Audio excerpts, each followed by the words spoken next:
300.000 habitantes, donde todos se conocen y hay algo como de capital social. Claro. Y vivimos ya en una ciudad metrópoli. Y esto ocurre en New York, ocurre en Seúl, ocurre en distintos sitios. Entonces tenemos que trabajar al menos en espacios o conglomerados de vecindarios ese tipo de cercanía.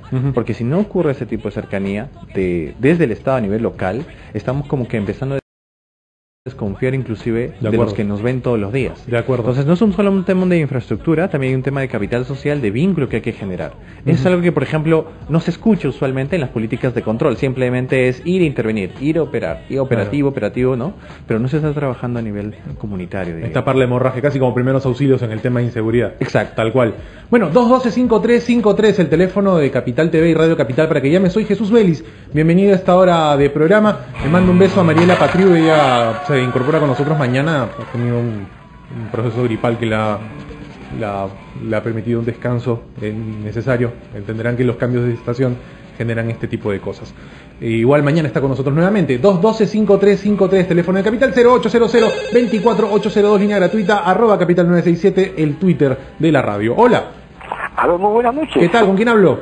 Le saludo a Eduardo Huertas de los Años de Línea, y también saludo a María Patriu y al invitado. A ver. De seguridad. Muy acertado lo que tú has manifestado, ¿no? El tema del temor, ¿no?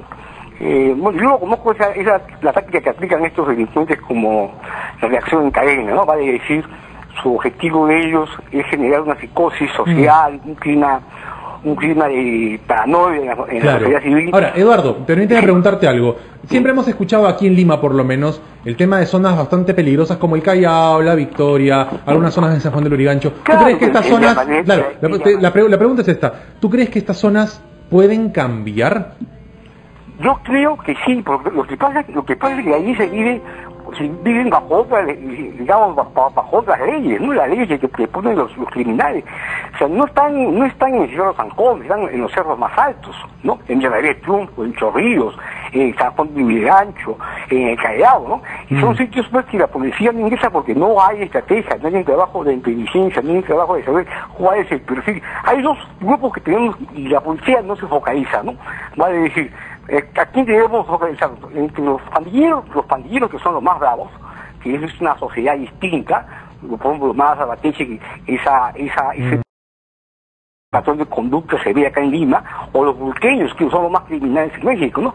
Y estos son los poderes fácticos del narcotráfico, y ese es otro tema. Y no se ve voluntad política del gobierno, ¿no? Bueno, perfecto. Bueno, muchas gracias, Eduardo. Gracias por la llamada y la opinión aquí en Capital. Vamos a una pausa. Luego del corte quiero escuchar tu opinión al 212-5353, al 0800-24802 y a @Capital967. A través de Twitter estamos hablando de inseguridad ciudadana y si crees que se puede o no cambiar una zona peligrosa. Volvemos.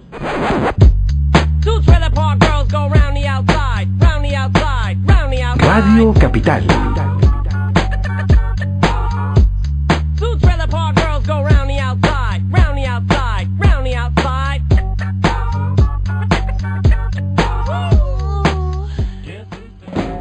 Radio Capital.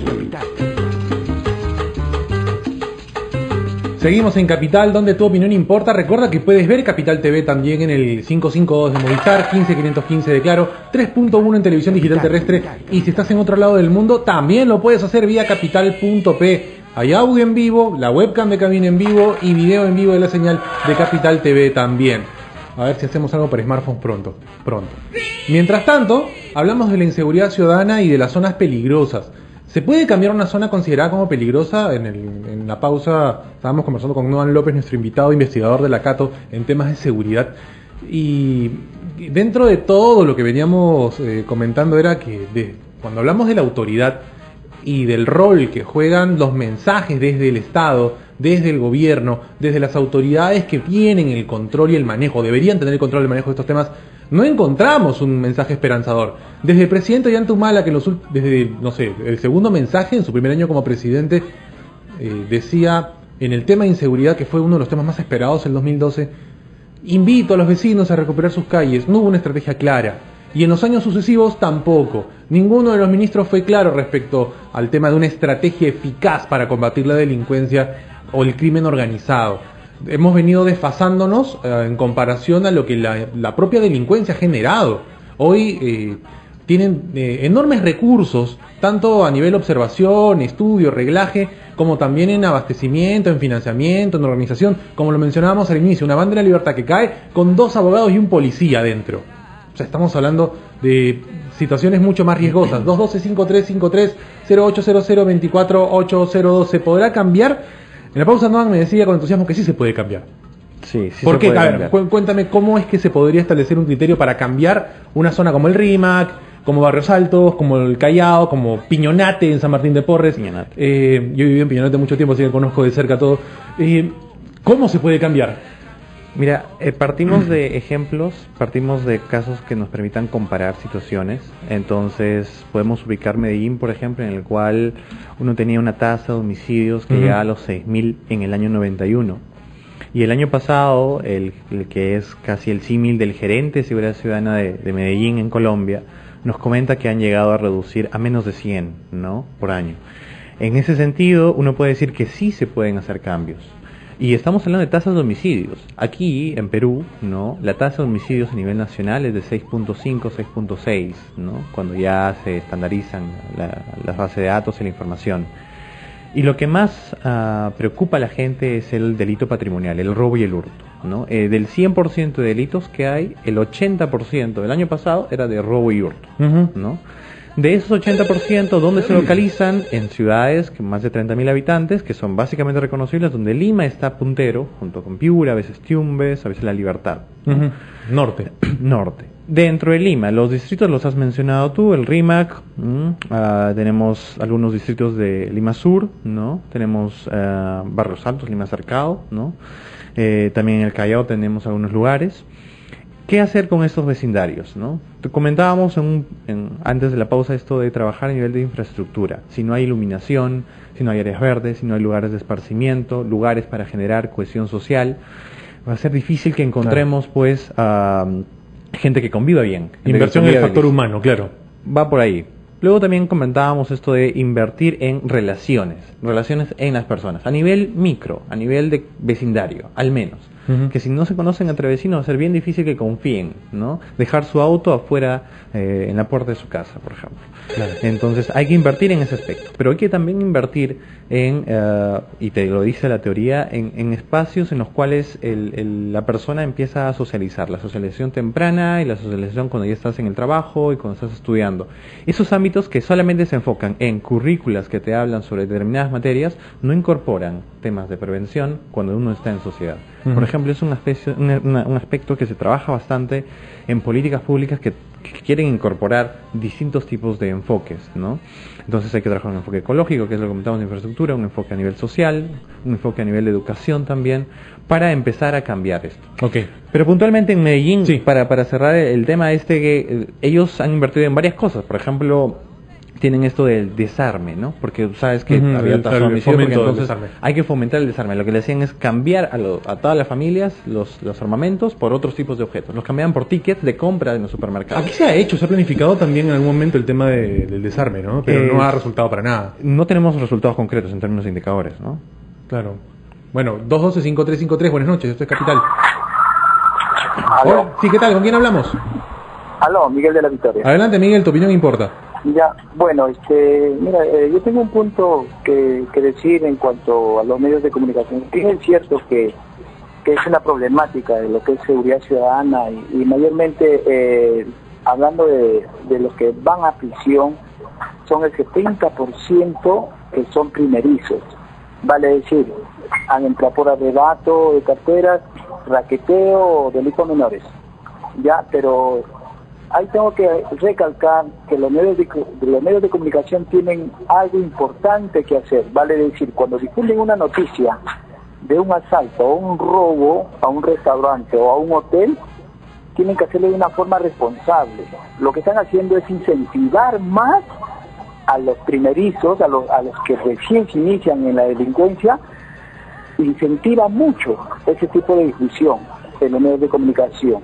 Entonces es una tarea de todos los peruanos, y hacer los medios de comunicación, también en las vecindades, en los distritos, ¿no? Ponerse la camiseta para poder combatir la corrupción. Bueno, o sea, Miguel, gracias por tu opinión. En verdad, yo discrepo un poco porque nosotros tenemos que informar. Y al momento de informar tenemos que dar detalles también, no solamente porque creas que informamos todo el detalle, tiene que ver con el adiestramiento del criminal, con incentivar. No, tiene que ver con los errores que no se deben volver a cometer por parte de las personas que tienen un negocio. Tiene que ver con la realidad en la que vivimos, pero no para impactarnos por ella, sino para aprender de ella y corregir los errores que tenemos hoy. O sea, si digerimos de la manera incorrecta esto, vamos a pensar que toda noticia, toda información negativa tiene que ver con el adiestramiento de criminales, y no es ese el objetivo. El objetivo es corregir el error que se planteó una vez y evitar que suceda. Porque si te digo, te equivocaste, o se equivocó alguien igual a ti, que hace lo mismo que tú, y tú te equivocas en lo mismo, no has aprendido nada. Entiendo que haya descontento. Personalmente no, yo hago radio, aquí hacemos tele también de cuando en cuando, pero no elaboramos imágenes de ese tipo, así que no tenemos que tocar en ese lado la responsabilidad. Pero nuestra responsabilidad como medio hoy es la de conversar con especialistas, conversar contigo, conversar con todos los involucrados en este tema, como lo hemos venido haciendo aquí en la radio. O sea, ese es nuestro rol y nosotros creemos que sí lo estamos haciendo bien. Por lo otro, bueno, cada uno maneja su ética, pero yo creo que el asunto tiene que ver con cómo asimilamos la información también. La literatura especializada también no es muy concreta al definir que los medios de comunicación incentiven la violencia. Y concuerdo contigo en ese asunto. Ustedes tienen que informar en detalle lo que sucede para atender distintos tipos de públicos. En ese sentido, existen investigaciones, por ejemplo, que descalifican el rol de los medios de comunicación como incentivadores de la violencia, ¿no? Y hay encuestas, por ejemplo, de Carlos Vilalta en el 2010 en México DF, en el cual comentan en el que eran otros los factores que hacían que la gente se vuelva criminal o existía más robo y hurto, sí, no claro, los medios. No necesariamente. Para no echar mucho. Es más, en algunos casos ni siquiera la pobreza tiene que ver con el incentivo a la delincuencia. Totalmente de acuerdo. Capital, buenas noches. Sí, muy buenas noches. ¿Qué tal? ¿Con quién hablamos? Con Luis de Arequipa. Adelante, Luis, desde Arequipa. Buenas noches. Sí, mira, totalmente de acuerdo con lo que manifiestas, que se vive un terrorismo tan igual de los 80 en cuanto a la cantidad de terrorismo, diferente. Claro, tenemos un terrorismo con sicarios, niños de 14, 13 años, que matan un promedio, han dicho, no, de 1 a 2 por día. Tenemos asesinos que les dan violadores, asesinos confesos que matan 5 o 8 personas, que salen en 3 o 4 años. Tenemos borrachos que casi todos los días matan niños, matan gente y que ni siquiera están presos. Policías que van en contra de los derechos humanos.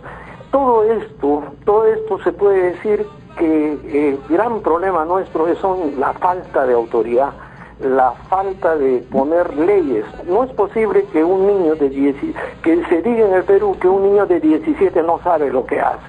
En los países desarrollados, en 14 años los niños son juzgados como personas adultas, porque un niño de 14 años sabe pues que descuartizar a una persona está mal.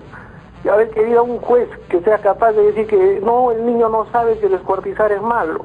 Sin embargo, lo tratan que no lo pueden poner ni siquiera, digamos, en una cárcel, ¿no? Yo creo que nuestro gran problema en el Perú es simple y llanamente que hay un terrorismo en cuanto a lo que es la justicia. Muy bien, muchas gracias Luis desde Arequipa. Hacemos una pausa. Quiero escuchar tu opinión al 212-5353 luego del corte y al 0800-24802. ¿Podemos convertir a zonas peligrosas del país en algo más seguro? En una comunidad respetable, quitarle el estigma de zona peligrosa a un lugar. Volvemos aquí en Capital. Mete la mano en el bolsillo, saca y abre tu cuchillo y ten cuidado. Póngame oído en este barrio, mucho guapo lo matado. Calle Luna, calle Sol, calle Luna, calle Sol. Oiga, señor, Radio Capital. Evitar es mejor o la tiene perdida. Radio Capital, tu opinión importa. Tony Touch. Right here with my man Vico. Esto es Capital, donde tu opinión importa. Estamos hablando de las zonas peligrosas y si es que algunas zonas pueden tener la posibilidad de cambiar ese estigma de zona peligrosa también. Está Noam López con nosotros, investigador de la Universidad Católica en temas de seguridad, y en la pausa, antes de sacar las llamadas a los 12-5353, me estaba mencionando algo de los índices y la percepción de miedo que tiene la gente. ¿Cómo es que, bueno, uno como sociedad enfrenta la información que llega, los referentes, pero hay un impacto ahí? O sea, tú me decías en la pausa que 3 de cada 10, 3 son robos, o 3 personas han sido asaltadas el último año. Pero la sensación de inseguridad desde 8 personas de 10. O sea, ¿qué lectura le damos a eso? Primero, que existe una brecha entre lo observable, la victimización de robo y hurto, y la sensación de robo y hurto. Y eso pasa porque la sensación, el miedo al crimen, que teóricamente se llama así, también puede ser influida por la victimización indirecta, a algún familiar, a algún amigo o a alguien de tu cuadro. Entonces basta que tengas ese conocimiento, empiezas en un trance de alerta, empiezas a caminar con cuidado, no caminas en ciertas horas, por ciertas esquinas, ¿no? Evitas pasar mucho tiempo en la calle, ¿no? Y empiezas a acoplar hábitos que terminan restringiéndote. Por ejemplo, ya no tomas el curso de inglés del horario de la noche porque sabes que volviendo te pueden... Imagínate, entonces empieza a afectar ya otros componentes de la vida que tienen que ver con estudios, libertades, derechos, el ejercicio pleno en sociedad, y que se ve dificultado por el crimen y miedo al crimen. Pero el miedo al crimen se explica también, y eso ya también la literatura especializada lo viene documentando hace 30 años, por otros factores que no necesariamente tienen que ver con la victimización per se. Entonces, es por eso que los mapas del delito no concuerdan con los mapas de sensación de inseguridad. ¿Okay? De robo y hurto no concuerdan necesariamente. Claro. No existe una correlación, como le llaman los investigadores. ¿Por qué? Porque hay otros efectos. Por ejemplo, la infraestructura, ¿okay? O el tema que tiene que ver con la confianza. El tema que tiene que ver con confianza con vecinos, con autoridades, con dirigencias vecinales. Claro, o sea, la percepción debe ser alta en el tema de... O sea, si veo que la policía o las autoridades no resuelven un problema de delincuencia, eso me da más miedo. Por ejemplo, si robaron en mi calle en la semana y ni un policía se asomó, ok, es probable que en la siguiente tampoco vengan. Claro, entonces, eso agrava el miedo. Agrava el miedo. Y tiene que ver también con el control social que tienen las mismas personas en un mismo vecindario, ¿no? Si ellos mismos, por ejemplo, han establecido mecanismos de prevención colectiva, usar pitos, contratar un vigilante, claro. ¿No? O sea, organización, que es lo que se llama teóricamente, porque vengo leyendo esas cosas, eficacia colectiva. Tienen que actuar apenas ocurre un evento y también actuar de manera ex ante. Protocolo, o sea, organizarnos, saber qué hacer, cómo hacerlo, exacto, a qué recurrir y cómo actuar. Y repartir funciones, porque no todos están todos los días cuidando su casa. O no todos tienen la capacidad de reacción similar. Exacto. Claro. Exacto. A ver, vamos con llamadas al 212-5353-0800-24802. Esto es Capital, buenas noches. Hola. ¿Aló? ¿Qué tal? ¿Aló? ¿Con quién hablamos? Buenas noches, ¿cómo está? ¿Qué tal? Le habla Rosendo. Rosendo, tu opinión importa, adelante. Bueno, quería contribuir con mi opinión con respecto a la delincuencia. Yo sé, soy testigo de muchos de mis contemporáneos en aquella época, porque eso de los años servicio militar de los años 80, muchos chiquillos rebeldes en la calle no tenían qué hacer, ¿no? Entonces muchos se enrolaron al ejército porque era obligatorio. Entonces muchos de ellos, bueno, en el hogar eran pues los niños de la casa, los reyes, los que faltaban respeto a mamá, papá, y de alguna manera en esta edad de adolescencia se encontraron con otra realidad en el ejército, ¿no? Han salido formados, algunos han salido con profesiones, choferes, mecánicos, electricistas, ¿no? De algunos panaderos, de acuerdo en las unidades donde han sido empleados, ¿no?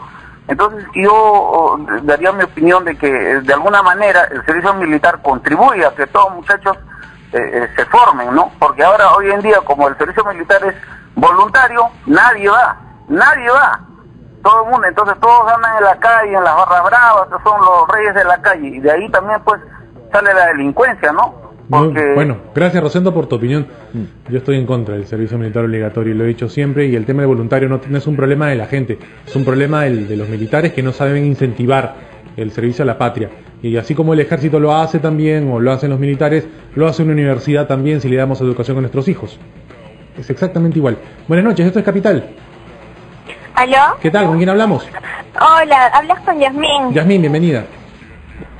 Estoy escuchándote y me pareció que dieron una opinión con la cual no estoy de acuerdo. ¿Cuál? Una de las cosas uno de los factores que son más importantes para que se den estos casos de inseguridad ciudadana o que no hay seguridad, perdón, es porque precisamente hay una desigualdad muy grande y eso lo puedes comprobar en muchos países tales como Suecia, Noruega, donde la calidad de vida es diferente y no hay tanta delincuencia ni robos ni porque el factor realmente se genera porque hay una envidia, el deseo de poseer, de tener algo. Ya. Bueno, gracias Yasmín, perdón. O sea, un sicario roba por pobreza o mata por pobreza, no lo sabía.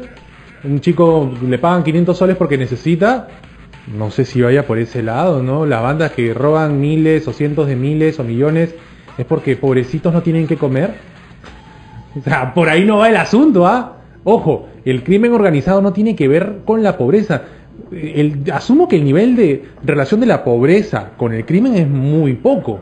O sea, el hecho de ser pobre no implica que por cualquier condición tengo que conseguir que comer, así tenga que matar a alguien. No va por ahí. O sea, hay que tener un poco de cuidado con eso. Sí, hay que tener cuidado. Usualmente se usa la pobreza, la categoría de pobreza, para explicar muchas cosas. Todos los males que suceden en el país. O sea, desigualdad hay, pero eso no fomenta el hecho que una persona, un grupo de personas o un grupo de escoria tome una ciudad por el terror, ¿no? Quique Montenegro está con nosotros en el teléfono, la opinión de la gente que está con él importa también. Quique. Tu opinión no importa, Jesús, ¿cómo estás? Estamos en vivo aquí en el distrito de La Victoria, como todos conocemos, es uno de los distritos denominados lamentablemente peligrosos. Nosotros vamos a conversar precisamente con unos vecinos para que nos comenten. Ellos, ¿qué sienten? ¿Es posible, cree usted, caballero, que pueda cambiar esa imagen La Victoria, que pueda convertirse en una zona, en un distrito seguro? Definitivamente sí, creo que sí, ahora poniendo empeño en cuanto a seguridad, limpieza, más que todo es eso, ¿no? Y orden, en cuanto a orden, y también hay mucho caos vehicular. Ahora, acá en La Victoria, por la municipalidad, que es lo más cercano, la zona de La Victoria más conglomerada, hay muchas agencias de transporte que pues hacen el caos vehicular tremendo, ¿no? A horas puntas. Eso también debería haber un... ¿Cuáles son las zonas más peligrosas de La Victoria? Las zonas peligrosas yo pienso por el barrio de Matute, Mendocita, a partir de la cuadra 11 de San Peña, 11, 12, las últimas cuadras de San Peña, ¿no? Eso, pero no importa. Señora, ¿usted cree que la delincuencia en La Victoria deje en algún momento, en un futuro, de ser un problema? Si se pone empeño, yo creo que sí, deberían poner más seguridad, policías. Si uno tiene algún problema, por ejemplo, en su mismo hogar, llamas a un serenazgo, por ejemplo, en la actualidad no van y te quedas con el problema. Pero si hubiera más como en otros distritos, como Magdalena, qué sé yo, sí se podría erradicar eso y tener las calles mejor iluminadas, ¿no? Muchas gracias. Opinión de los vecinos del distrito de La Victoria. Jesús, retornamos contigo, adelante. Gracias, Quique. 212-5353, teléfono de Capital, 0800-24802. Buenas noches. Hola. Hola. ¿Está ahí o no? Esto es Capital, buenas noches. Hola. Aló, buenas noches. ¿Qué tal? ¿Con quién hablamos? Giovanna. Giovanna, tu opinión importa, adelante. Bueno, mi opinión es que la autoridad está siendo muy sensible con ellos, ¿no? Lo que hace es, por ejemplo, captura a los delincuentes, los lleva y los suelta, ¿me entiendes? Y ellos vuelven nuevamente y eso debería de ponerse un freno ya. Muy bien, Yana, muchas gracias. Ese es el otro tema, ¿no? Los nexos entre el Poder Judicial, tema de la Policía Nacional. De acuerdo, tiene que ver con una mirada mucho más integral, aunque suene esto de manera, una categoría de decir que hay que hacer algo. Claro. Pero tiene que ver con trabajar a nivel de centros penitenciarios, tiene que ver algo de trabajar a nivel del Ministerio Público, pero básicamente... por ejemplo, si lo que uno puede colegir de esta última opinión, si la sanción tiene que ser más severa, o sea, más años, ¿no? Tratar al reo en un entorno cerrado, ¿no? Y que de eso podemos esperar algún espacio de resocialización, yo creo que por ahí tampoco va el asunto. Va más bien por un lado de reconocer a aquellos que, por ejemplo, cometiendo delitos que son faltas, ¿no? Siendo menores de edad, por ejemplo, se puede trabajar con ellos actividades, programas y planes, y existen varios modelos de intervención con distintos tipos de poblaciones jóvenes, con los cuales uno puede incorporarlos en actividades productivas, económicas, ¿no? que puedan ayudarlos primero a solucionar problemas que podrían estar ligados a la pobreza, ¿no? O tendrían que estar ligados a la educación, tendrían que estar ligados a cubrir sus tiempos libres con actividades que sean, digamos, útiles para ellos. Claro, que sean, que alimenten. Exacto. Claro. Capital, buenas noches. Buenas noches, ¿qué tal? ¿Qué tal? ¿Con quién hablamos? Con Alberto. Adelante, Alberto. Sí, no, nada, Jesús, solo yo quería comentar un poco en relación también con tu invitado y con lo que estaban diciendo hace unos minutos. Yo creo que la dimensión económica del tema del crimen, de la violencia, también debe ser tomada en cuenta, ¿no? Porque, o sea, por ejemplo, no sé, de hecho, se han escuchado hablar de este tema de economía estacional del delito, ¿no? O sea, que, por ejemplo, yo soy carpintero y en determinados meses del año no tengo trabajo y me organizo con otras personas y formo una banda para asaltar. Y no lo hago de manera recurrente, sino lo hago en ciertas ocasiones del año, ¿no? Y también, por ejemplo, es un tema que tiene que ver con oportunidades, ¿no? Hace poco había un estudio, por ejemplo, que me parece que lo ha presentado Gino Costa, ¿no? En el que él, digamos, entrevista a diversos criminales, ¿no? En la cárcel y bueno, ya ha constatado que, o sea, estas personas que delinquen frecuentemente ha sido porque precisamente no han tenido una oportunidad para poder salir de la cadena del delito, ¿no? Muy bien, Alberto, muchas gracias. A ver, personalmente no discrepo en absoluto con Gino Costa, me parece que ha tenido aportes interesantes en el tema de seguridad ciudadana, pero creo que cualquier criminal pondría la excusa de no tengo que comer, soy pobre, para decir que ha robado. O sea, hay que tener mucho cuidado y no confundir entre pobreza y ausencia del Estado, que son dos cosas que, si bien es cierto, pueden parecer similares en algún momento, tienen enormes diferencias, porque un Estado que invierte en su población no es el que le da plata a la gente, es aquel que trata de minimizar el impacto de sus carencias, en temas de salud, en temas de educación, en temas de oportunidades. El tema de la pobreza tiene que ver con otro tipo de oportunidades también, y no hay que mezclar las cosas. Una persona pobre, o sea, tengo 3 comentarios en Twitter que hablan de pobre, ladrón, por ejemplo, dice Andrés Melgar, ¿cómo que la pobreza no tiene nada que ver? Los sicarios son jóvenes sin oficio que ven el dinero fácil, pero es que eso no se trata de pobreza, eso se trata de dinero fácil. O sea, una persona que gana un sueldo compra la tinca también, pero eso es dinero fácil. Eso no te hace ni peligroso ni nada. Pero esta gente aprovecha una oportunidad para delinquir y hace negocio con ella.